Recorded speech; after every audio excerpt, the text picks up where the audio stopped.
ended up being a little longer. Referee trying to sort out a bunch of chaos. No questions? St. John match, Chip away. First of all, don't roll with the guy. Anytime you roll with the guy, they want to roll and you don't want to roll.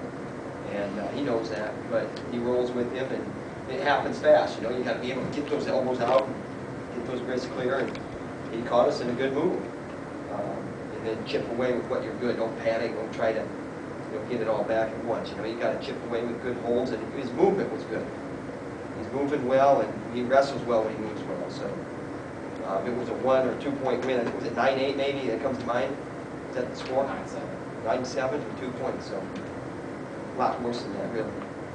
After last night, you said you looked blocked house to come out a little more aggressive and actually get on his opponent. You saw that tonight? Luke Lofthouse? Yes. For sure. I mean, yeah.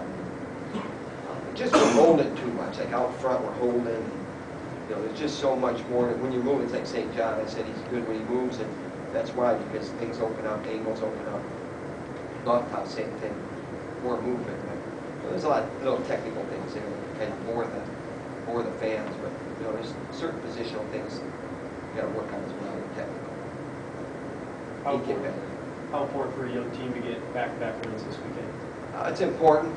This one was good. The 84-pound match made it interesting, but going through that line, there was a lot of choice words about Coach Brands and I'm a this and I'm a that. But bottom line is if somebody's clubbing you, and I've said it several times on the radio and then Andy Hamilton, you stop it now. Somebody lays heavy hands on you, you give it back to them. And I'm not saying in an unsportsmanlike way, but you stop it now. And that's what Gamble did. And it wasn't a temper thing. He didn't lose his temper. He stopped the nonsense. And all this finger grabbing and stuff like that, you got to stop that stuff. And he stopped it. So it spilled over into our area, and the fans got excited, and the referee had to sort it out. And then you go back to wrestling. Gabriel does a good job, cool as a cucumber. That's important. That's important. What was the difference for raising not being able to finish those singlers tonight? I don't know. Energy? I don't know. A guy was a good sprawler, maybe. I don't know. But we get to a leg like that and that often, we got to score. I'm not sure. Overall, I know we'll know. We'll know soon. Overall, did you think the team had the intensity it needed tonight after the duel last night? I think, you look at Ramos and McDonough coming out of the chute and Mark Baldwig. I mean, there's, 12 plus 5, that's 17 points, boom. So, that was good. And then, Jarrett Cherry he's got to decide on whether he's going to wrestle one way or the other way. When he wrestles the one way, it's good. And the other way, it's not so good. So figure out what you want to do, Stud, and go do it. And then, 57, then there's a break, and Jake Kerr, I don't know, maybe that was the same intensity. So there were different nights, but I thought it was coming back is good. McDonough needed a statement like that. He needed a fall. It's been a while. I don't think he's had a fall yet this year.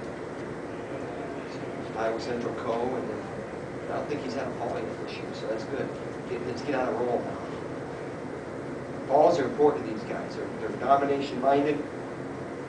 Pins and falls are important to these guys. Jason Lofthouse has had 2 tough matches. What's he need to do to rebound? We'll figure that out too. I mean, right now, you got to talk to him. That's the first thing. And we're not going to nurture him or anything like that. But he shouldn't have lost that match tonight.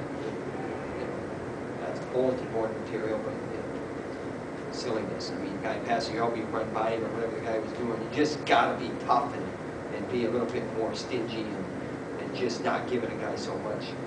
Kind of going with what where the guy was put. Anyway. Right now, do you see Ramos as your guy at 33? I see 3 guys at 33, and actually 4 count Trezino. Nate Moore is still in there. Ty Clark get the cast off. And Ramos is certainly doing a good job. But Midlands will sort out a lot. We got UNI coming up. And we'll figure that out this week, and then we got Midlands coming up. That'll sort a lot of this out. What's giving Ramos the edge right now? You're seeing it. You tell me. I mean, you like that kind of wrestling as a fan? Absolutely. Absolutely. Hard, physical. He can do some things with the front headlock, pulling guys down, getting angles, going around behind guys, and then hard, crisp offense in a big environment. And I don't know if you can make an argument about the opponents or not, but I tell you what, those guys want to win. Those guys want to win. They want to beat him, and he's taking that away from them. So. Is it kind of the same at 65? Is that still open? 65, we'll talk about that again this week as well. Yeah, absolutely. And Jansen just won the UNI Open. So good question, good timely question. I'm sure you knew that. Good technology, right? Is that it? We actually had some good results at UNI Open. We had some young guys win the tournament. We had Mike Kelly and Telford and Mike Evans win the tournament. So good for them. And then Jansen won the tournament. So that's good. We got a lot of good things going on. Thank you.